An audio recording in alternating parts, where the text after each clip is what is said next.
Dans la vidéo précédente, nous avons vu les bases du fonctionnement du déficit foncier. Dans cette deuxième vidéo, j'ai choisi de vous faire un focus uniquement sur ce qui rentre dans le calcul du déficit foncier. Vous êtes prêts? C'est parti!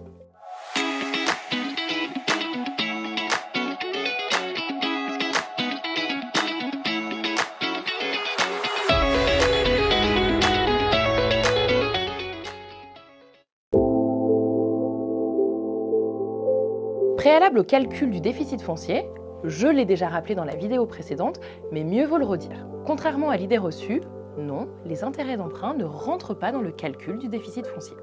Certes, on peut les déduire des revenus fonciers, mais on ne peut pas générer de déficit avec les intérêts.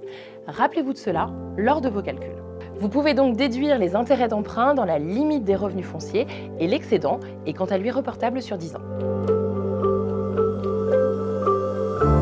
Alors, qu'est-ce qui rentre dans le déficit foncier? Les charges et les travaux déductibles des revenus fonciers sont encadrés par la loi. Pour être déductibles, les travaux doivent répondre à cette définition, telle qu'indiquée à l'article 31 du Code général des impôts, je cite « Les charges déductibles sont l'ensemble des charges assumées par le propriétaire bailleur pour la conservation, l'acquisition, la construction, la réparation ou l'amélioration des propriétés dont les revenus sont imposés dans la catégorie des revenus fonciers. » Attention toutefois, la frontière entre travaux déductibles et travaux non déductibles est mince et en cas d'erreur, l'administration fiscale viendra vous chercher. Le meilleur conseil que je puisse vous donner est de vous faire accompagner par un professionnel pour éviter les écueils.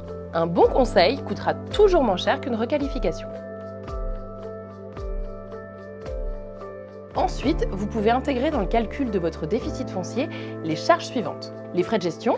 Si vous avez confié la gestion de votre bien à une agence, comptez environ 7 à 8%. Les assurances et les garanties locatives, 3 à 4%. Les provisions pour charges de copropriété qui sont variables. L'assurance P&O, propriétaire non occupant, une dizaine d'euros par mois. La taxe foncière, environ 1 mois de loyer. Les travaux d'entretien qui, eux, sont variables. Sachez que si vous avez confié la gestion de votre bien à une agence immobilière, celle-ci vous enverra généralement un récapitulatif annuel détaillé qui vous permettra de remplir directement les bons montants dans les bonnes cases de votre déclaration.